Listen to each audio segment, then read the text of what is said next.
색채는 빛의 고통이다.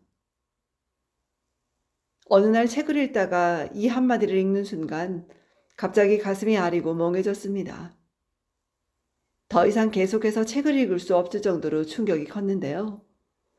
이 말을 누가 한 말이라는 것은 이미 아무런 의미가 없었습니다. 이 세상을 아름답게 하는 모든 색채가 빛의 고통에 의해서 이루어진다는 사실에 정신이 번쩍 들었습니다. 빛에게 고통이 있다면 바로 어둠이라고 생각했으나 빛의 고통은 오히려 아름다움이었습니다.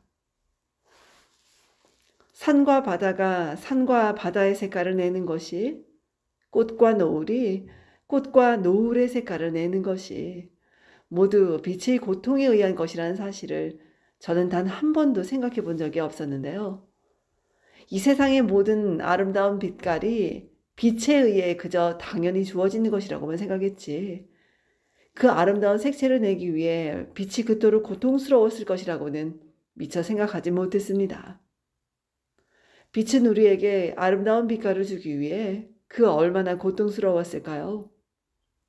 봄이 오고 여름이 오는 동안 강과 산과 나무와 풀잎들이 연두에서 진 초록으로 점점 변해가면서 저에게 그토록 아름다움을 선사한 것이 빛의 고통에 의한 것이었다니.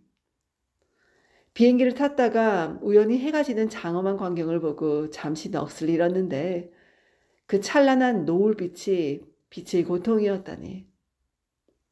백두산 천지의 그 맑고 푸른 물빛이 고비 사막의 높은 모래산 그 고운 물결 무늬가 빛의 고통이었다니. 저는 제가 경험한 이 지구의 모든 아름다운 풍경들이 빛의 고통에 의해 이루어진 것이라는 생각에 숙연해지지 않을 수 없었는데요. 그리고 저의 삶을 주도하는 고통이야말로 저의 삶을 아름답게 하는 결정적인 요소라는 생각이 들었습니다. 세상의 모든 아름다운 색채들도 빛의 고통을 통해 이루어지는데 보잘것없는 제가 고통에 의해 인간이라는 색깔을 지닌다는 것은 참으로 당연하고 감사한 일이 아닐 수 없습니다. 인간도 고통을 통하지 않고서는 아름다워질 수 없는데요. 고통 없는 인생은 존재하지 않습니다. 인생이라는 말은 고통이라는 말과 그 의미를 같이 합니다. 고통이라는 말의 또 다른 낱말입니다.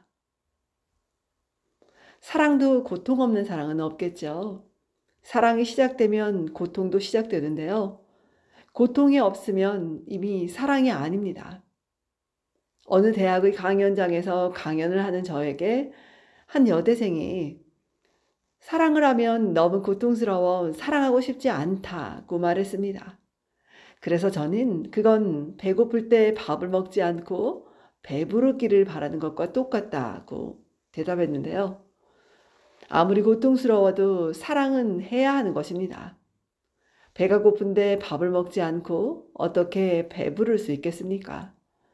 설령 밥을 먹고 배탈이 나는 고통의 시간이 있을지언정 밥은 먹어야 하는 것입니다. 그래야 배부를 수 있고 그래야 살아갈 수 있는 것이겠죠. 저는 요즘 고통을 회피하지 않으려고 노력합니다. 고통은 거부하거나 회피하지 않는다면 새로운 기회가 될 수 있습니다. 그동안 살아오면서 고통을 피하려고 노력하면 할수록 더 고통스러워지기만 했는데요. 가능한 한 고통을 극히 바라볼 수 있고 따뜻하게 어루만질 수 있는 부드러운 눈과 두터운 손을 가지려고 노력합니다.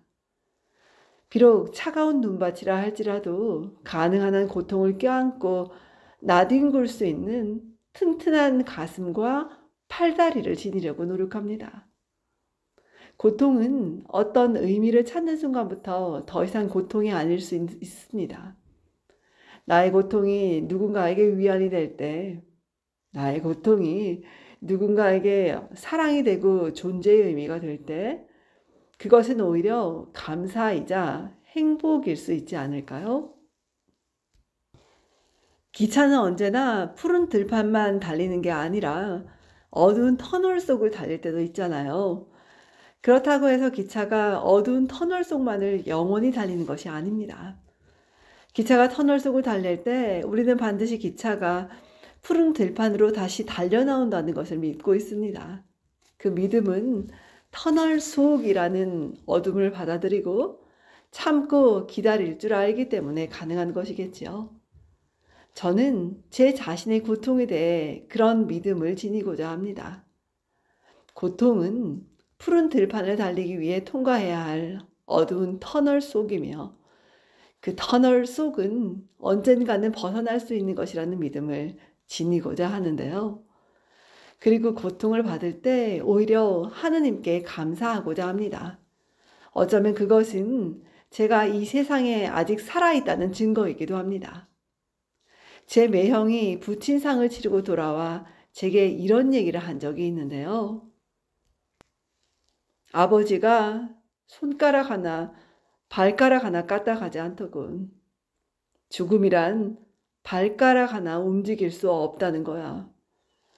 그때 저는 고통에 괴로워한다는 것은 살아있다는 것이며 손가락과 발가락을 움직일 수 있는 힘과 자유가 주어져 있다는 것이라고 생각했습니다. 세상은 고통으로 가득하지만 어쩌면 그것을 받아들임으로써 이겨내는 일들로 가득 차 있을 수 있습니다.